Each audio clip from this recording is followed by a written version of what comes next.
여러분 대단히 반갑습니다. 네, 반갑습니다. 저는 이번에 그 통영 고성 지역구 4월 3일 국회의원 보궐선거에 예비후보자로 등록한 김동진입니다. 아무리 1년 남짓되는 그런 임기입니다만은 그래도 뭔가 이렇게 우리가 가고자 하는 어떤 방향이나 그런 공약은 있어야 되겠기에 제가 몇 가지를 간추려서 이렇게 발표를 하기 위해서 이 자리에 섰고, 또 이 선거가 사실은 일꾼을 뽑는 선거이기 때문에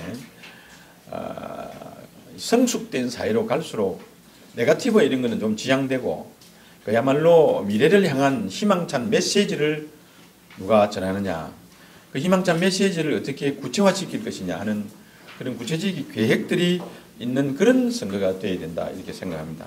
그런 면에서 오늘 제가 화두를 좀 제시를 할까 합니다.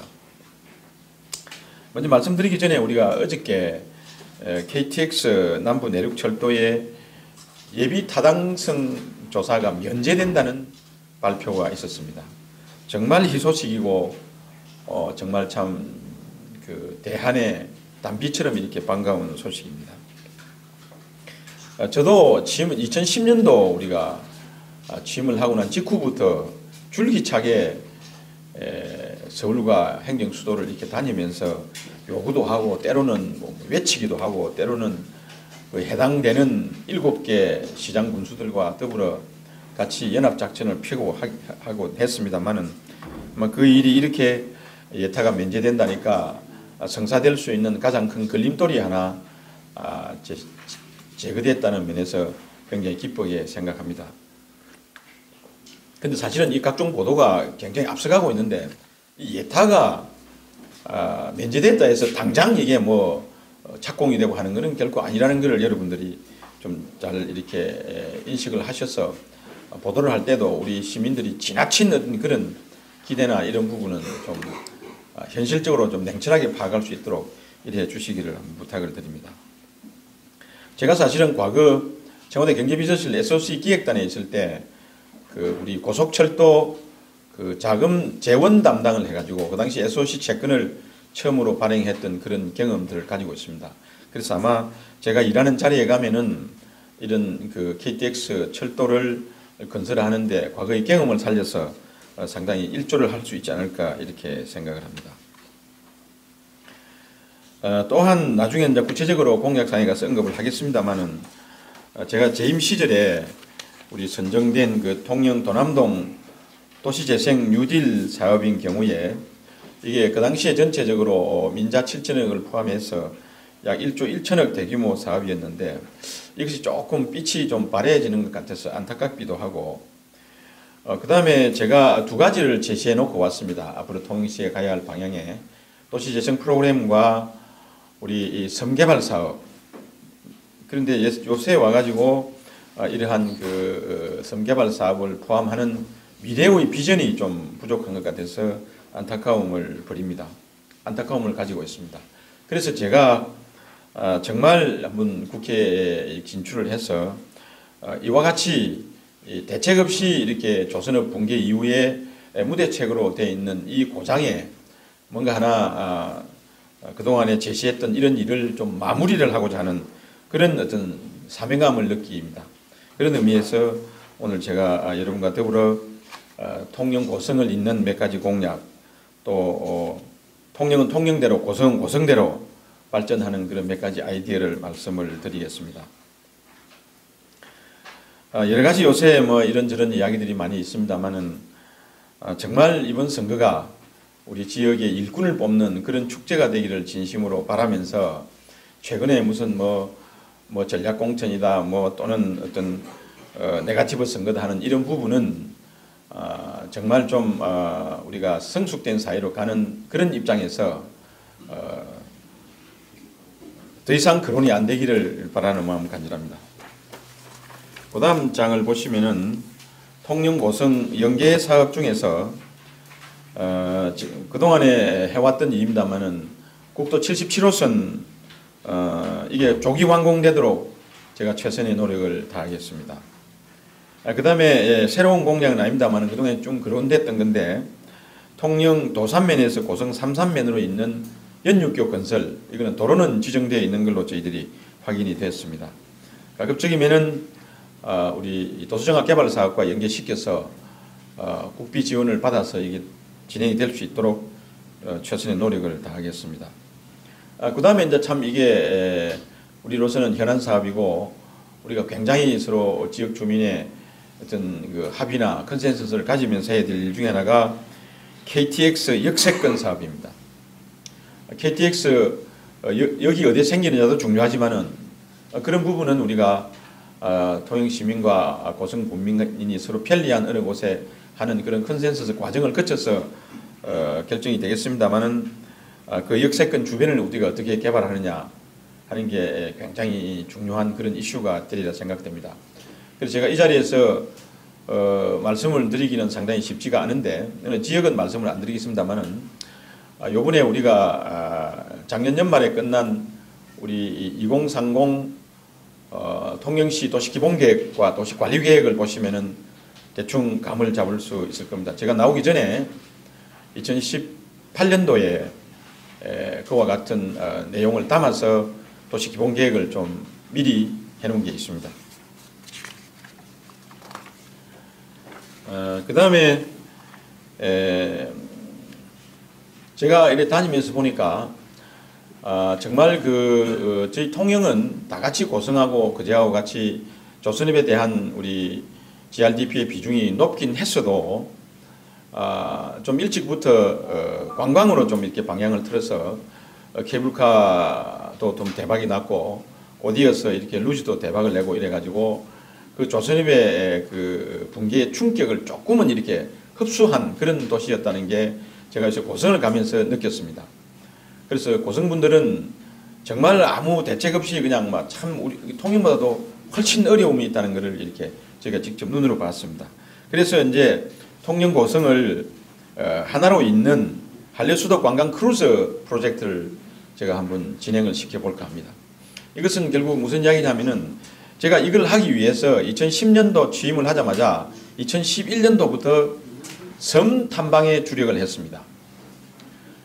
통영에 570여 개의 섬이 있는데 그 섬을 다 이렇게 탐방을 해보니까 섬마다 참 정말 깜짝 놀랄 정도로 그 나름대로 특징이 있는 섬들이 많이 있어요.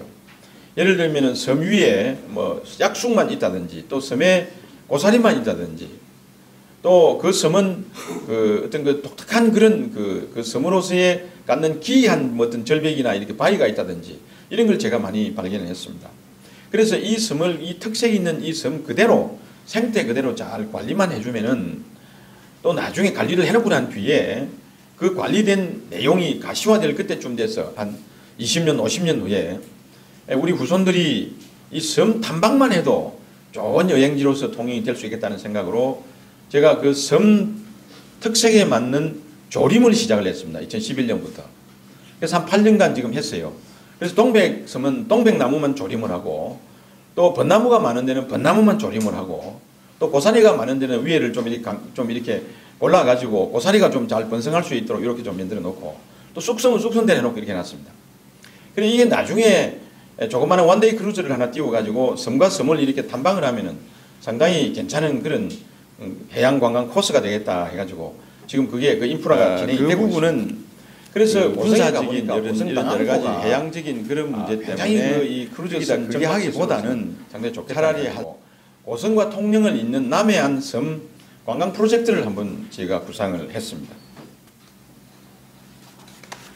그 다음에 그 다음은 이제 우리 통영시에 관련된 공약인데 제가 이 자리에서 출마 기자회견을 하면서 말씀을 드렸습니다만은 이 관광은 저도 해보니까 다른 지역보다는 적어도 한 발짝 앞서가기는 힘들지만은 반 발짝은 앞서 뛰어 움직여야 됩니다. 관광은 이게 상당히 민감한 거고 경기에 민감한 거고 하기 때문에 이 사람들이 바라는 욕구가 어디 있다 하는 것을 빨리 포착을 해가지고 그 수에 맞는 관광시설을 그때그때 이렇게 공급을 해줄 때 관광이 지속 가능하게 움직인다. 이런 걸 제가 체험으로 느꼈습니다. 근데 지금은 이제 어떻게 됐냐? 전에 말씀을 드렸듯이 관광이 단체를 중심으로 하는 명성지 유적지 관광에서 이제는 힐링 관광으로 바뀌는 이런 상황이 있습니다. 그럼 힐링할 곳을 우리가 만들어줘야 돼요. 그래야 통영이 지속 가능하게 살아갑니다. 그러려면은 제가 본 게 여기에 그림이 나와 있습니다만은 이 항림에서 그 척포 마동에서 항림으로 이어지는 그 연도교를 낳아가지고 연대도, 오곡도, 비진도, 용초도, 한산도를 잇는 6개 섬을 잇는 이 프로젝트를 해상 케이블카 프로젝트를 제시를 하면은 섬 탐방에 굉장히 유용하겠다. 이래서 제4차 도시정화 개발 계획에 이미 연도교 2개 놓는 것은 확정이 되어 있습니다. 그 마포 척보에서 마동 척보에서 항림으로 가는 그 연도교, 용초에서 비진도로 가는 연도교, 요 다리를 2개 놔주고 나머지는 케이블카로 연결하는 사업입니다. 여기 한 4천억 정도 추정이 되고 있는데 제가 재임하고 있을 때 민자 유치를 한창 하다가 요번에 이렇게 그냥 방향만 제시하고 나왔습니다만 이게 지금 우리 통영시에서 백지화 시켜버렸어요. 참 안타깝게 생각을 합니다. 백지화를 시켰으면은 대안이 있어야 되지 않겠습니까? 이 관광 트렌드가 바뀌는 데 따르는 이 대안이 더 유용하다 하는 이런 대안이 있어야 될 텐데 대안도 없이 이게 백지화 시켰다는 걸 안타깝게 생각하면서 제가 만약에 그런 여의도에 진출을 하면은 이 사업은 계속될 수 있도록 이렇게 하겠습니다. 그 다음에 그 도남동 구도심 뉴딜 정책도 여기 상당히 축소가 됐습니다. 그래서 이것도 본격적으로 본래의 규모대로 좀 규모가 크게 이렇게 진행을 시켜 나갈 생각이고 또 그 다음에 이번에 이제 핫 이슈가 되고 있는 성동조선 문제 이 부분은 제가 재임하고 있을 때도 서울에 대책회의 할 때 그런 이야기를 했습니다만은 이 조선업이 어느 한 지역을 어느 한 산업이 어느 한 지역을 떠날 때는 떠날 수밖에 없는 어떤 필연적인 구조적 요인이 있습니다. 그 요인을 가만둔 채 이거를 살리자 어떠자 하는 것은 상당히 쉽지 않은 해법이에요. 그래서 현재 그 대우조선이나 큰 조선소는 뭐 삼성이나 현대나 이런 데는 다른 경쟁국이 따라올 수 없는 방향으로 구조를 계획해 나가고 있습니다. 그게 뭐냐면은 예를 들면은 뭐 잠수함이라든지 뭐 군함이라든지 아주 고도 기술적인 산업 배들, 그다음에 쇠빙선이라든지 특수선박이라든지 LNG 선박이라든지 이런 쪽으로 그 구조를 바꾸어 나가기 때문에 중국과의 경쟁에서 우위에 서 가지고 계속적으로 수주가 있게 됩니다. 지금 상당히도 수주가 있죠. 그런 데는. 근데 성동조선은 중형조선소이기 때문에 이게 상당히 어중간합니다. 그래서 일반 상선 같은 경우에는 표준화된 상선 같은 경우에는 중국하고 수주 경쟁에서 이게 상당히 좀 밀려요. 뿐만 아니고 수주 자체가 상당히 좀 전체 해운업계에서 좀 줄어드는 그런 형국입니다. 그렇다면 이걸 어떻게 우리가 가져가야 될 거냐? 제가 보기에는 지금 현재 대형 조선소들이 수주한 그 내용에 대해서 수직적으로 수평적으로 이렇게 계열화시켜가는 방법이 하나 있을 수 있고요. 둘째는 이게 다른 데와 마찬가지로 대형 조선소와 마찬가지로 좀 기술 집약적인 그런 특수선박 쪽으로 이거를 좀 가져가는 방법이 있을 수밖에 없는데 여기에는 여러 가지 장애 요인이나 어려움이 많을 겁니다. 현재의 어떤 그 노조 간의 문제, 고용 문제 뭐 이런 것들이 있을 수 있는데 어떡하나 방향은 이런 방향으로 가야 이것이 살아가지 않을까 이렇게 생각을 해서 제가 좀 이렇게 여의도에 진출을 하게 되면은 이런 방향으로 드라이브를 해 나갈 생각입니다. 그 다음에 고성 지역은 고성 당항포를 대규모 놀이관광 단지화를 할 생각이고 또 항공산업 지원 지역으로 이렇게 가꾸어 볼 생각이고 그 다음에 그 조선 관련 기업 이런 관련되는 기업들을 유치하는 데 총력을 다해 보도록 하겠습니다. 네, 이상입니다.